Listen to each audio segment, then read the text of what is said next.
ভারতের মাটিতে নেপালকে কাঁদিয়ে ফাইনালে জায়গা করে নিল বাংলাদেশের বাঘিনীরা।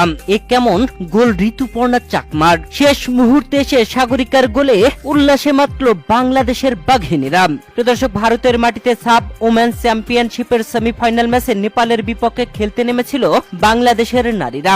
আর এই ম্যাচে মাঠে নেমে ম্যাচের 23তম মিনিটেই গোল হজম করে বাংলাদেশ, যেখানে নেপালের খেলোয়াড়ের নেওয়া কর্নার শটটি ফিরিয়েছিলেন বাংলাদেশের গোলকিপার। তবে হাত থেকে ফসকে যায়। এরপরে গীতার শটে গোল আদায় হয় নেপালের। আর গীতার করা এই গোলে ম্যাচের 23তম মিনিটেই 1-0 গোলে এগিয়ে যায় নেপাল। আর বাংলাদেশ পিছিয়ে পড়ে খুবই চিন্তিত ছিল।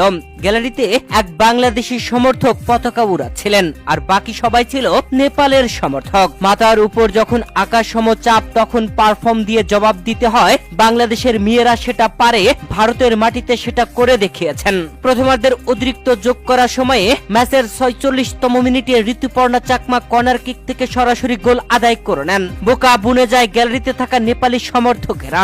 এ কেমন পায়ের জাদু দেখালেন বাংলাদেশের বাঘিনী ঋতুপর্ণা চাকমা। দুর্দান্ত গোলে বাংলাদেশকে সমতায় ফেরান। শ্বাস ফিরে পায় বাংলাদেশ, যেখানে প্রথমার্ধে 1-1 গোলে সমতায় থেকে বিরতিতে যায় দুই দল। আর বিরতি থেকে ফিরে এসে দুই দলের দাপটের লড়াই, কেউ কোনো ছাড় দেয়নি কোনো দলকেই। বাংলাদেশ ডিফেন্ডিং চ্যাম্পিয়ন, টানা 2বার চ্যাম্পিয়ন হয়েছে বাংলাদেশ। আর তৃতীয় শিরোপা ধরার লক্ষ্যে বাংলাদেশের বাঘিনীদের এই ম্যাচটা জিততেই হবে। সেমিফাইনাল থেকে ফাইনালে জায়গা করে নিতে ঋতুপর্ণা চাকমাদের এই ম্যাচ জিততেই হবে। আর ম্যাচের একদম শেষ পর্যন্ত কোনো গোল হয়নি দুই দলের খেলোয়াড়দের দাপটের লড়াইয়ে। তবে ম্যাচের অতিরিক্ত যোগ করার সময়ে, ম্যাচের 90 মিনিটের পর অতিরিক্ত যোগ করা 6 মিনিটের তৃতীয় মিনিট খেলা চলাকালীন সময়ে শামসুন নাহার দুর্দান্ত ভাবে গোলের দিকে বল নিয়ে যায়। নিজে শট নিলেও নিতে পারতেন, তবে নেননি। পাস করেন সাগরিকাকে, আর সাগরিকা দুর্দান্ত ভাবে গোল আদায় করে নেন। বাংলাদেশ 2-1 ব্যবধানে এগিয়ে যায়। শেষ পর্যন্ত আর কোনো গোল হয়নি।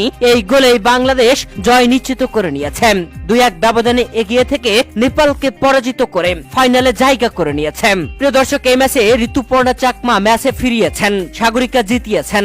ম্যাচ শেষে বাঁশিটা যখন বাজলো, তখন বাংলাদেশের বাঘিনীদের চোখে জল। এই জল আনন্দের, স্বস্তির। নেপালকে হারিয়ে টানা তৃতীয়বার সাপের ফাইনালে বাংলাদেশের বাঘিনীরা।